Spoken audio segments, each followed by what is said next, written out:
Kronologi pimpinan KKB Papua menyerah dan bertemu Soeharto di Istana Merdeka, punya 14.000 pasukan. Diketahui Lodewijk Mandajan merupakan pimpinan KKB Papua yang cukup berlegenda di era Presiden Soeharto. Lodewijk Mandajan berhasil menghimpun 14.000 pasukan untuk melakukan aksi teror di tahun 1964 hingga 1967.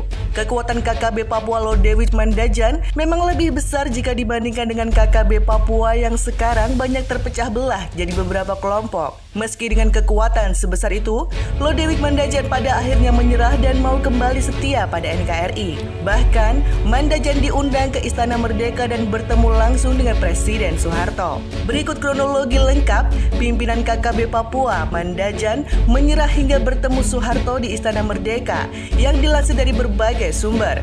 1. Teror berdarah di Manokwari. Sekitar tahun 1964 hingga 1967, pimpinan KKB Papua yang terkenal saat itu adalah Lodewijk Mandajan. Lodewijk Mandajan berhasil menghimpun kekuatan hingga 14.000 orang untuk melakukan teror. Dilansir dari buku Sintong Panjaitan, Perjalanan Seorang Prajurit Para Komando, karya Hendro Subroto, KKB Papua Lodewijk Mandajan melancarkan pemberontakan bermodal senapan-senapan tua peninggalan Perang Dunia II. Pada 28 Juli 1965, terjadi serangan ke asrama Yonif 641 Cendrawasih Manokwari, sehingga mengakibatkan 3 anggota TNI gugur dan 4 lainnya luka-luka. Pertempuran makin sengit saat RPKAD ditugaskan untuk meredam pemberontakan KKB Papua saat itu. Kurang lebih 50 prajurit RPKAD yang baru mendarat di Papua langsung ditugaskan untuk menggempur KKB Papua. 2.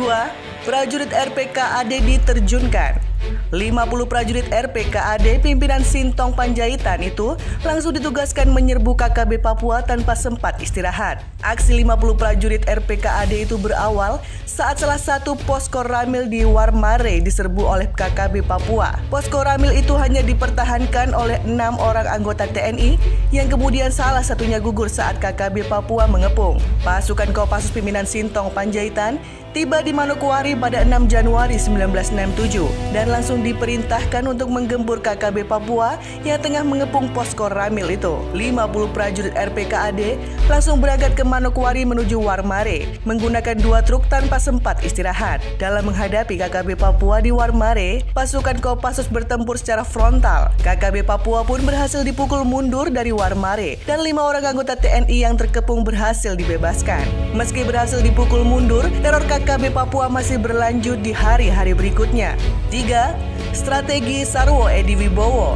Aksi teror KKB Papua pimpinan Lodewijk Mandajan baru mereda setelah Sarwo Edi Wibowo turun tangan. Hal ini berawal saat Sarwo Edi Wibowo menjabat sebagai Panglima Kodam Cendrawasih pada tahun 1968 hingga 1970. Sarwo Edi Wibowo saat itu mau tak mau harus menghadapi sepak terjang KKB Papua pimpinan Lodewijk Mandajan. Dalam menghadapi aksi teror KKB Papua saat itu, Sarwo Edi memadukan operasi tempur dengan operasi non-tempur. Menurutnya strategi non-tempur digunakan lantaran ia menganggap para KKB Papua masih merupakan saudaranya sebangsa dan setanah air. Untuk menghindari terjadinya pertumpahan darah yang lebih banyak, Sarwo Edi Wibowo memerintahkan melakukan penyebaran puluhan ribu pamflet yang berisi seruan agar KKB Papua kembali ke NKRI. Sarwo Edi Wibowo kemudian memberi tugas kepada perwira Kopassus Mayor Heru Sinodo dan Sersan Mayor Udara John Saleki untuk menemui pimpinan KKB Papua yang bernama Lodewijk Mandajan. Tujuannya adalah membujuk agar Mandajan beserta anak buahnya mau kembali lagi ke pangkuan NKRI. Tanpa membawa senjata,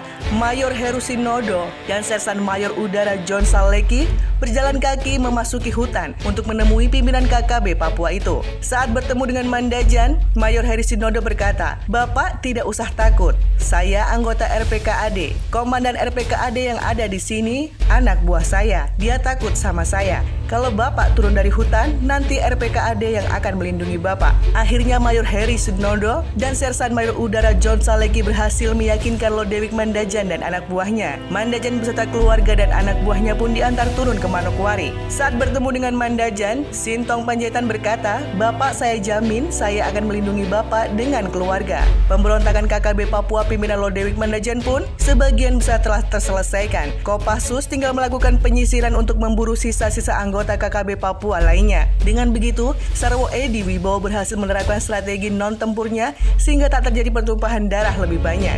4. Bertemu Soeharto di Istana Merdeka. Lansir dari laman soeharto.co, Lodewijk Mandajan lalu diundang ke Istana Merdeka untuk bertemu dengan Soeharto pada 11 Januari 1969. Presiden Soeharto hari itu menerima kakak beradik mayor tituler Lodewijk Mandajan dan kapten tituler Bares Mandajan di Istana Merdeka. Mandajan bersaudara menjelaskan kepada Presiden Soeharto bahwa mereka kembali atas kemauannya sendiri. Pada kesempatan ini Presiden Soeharto mengatakan bahwa ia menyadari masih banyak kekurangan-kekurangan dalam kehidupan rakyat Irian Barat. Akan tetapi, Presiden menegaskan bahwa kebahagiaan tidak turun dari langit, melainkan harus dicapai dengan bekerja keras dengan mengusahakan pembangunan. Barulah dengan demikian kita akan dapat memperbaiki kehidupan rakyat setahap demi setahap. Presiden juga menegaskan kembali tekad pemerintah untuk membangun Irian Barat sejak daerah itu diperoleh kembali dari Belanda 1963. Menurut Presiden, yang menjadi masalahnya sekarang ialah bagaimana pembangunan Irian Barat dapat diwujudkan secepatnya. Kepada kedua Mandajan, Presiden Soeharto juga menjelaskan tentang penentuan pendapat rakyat,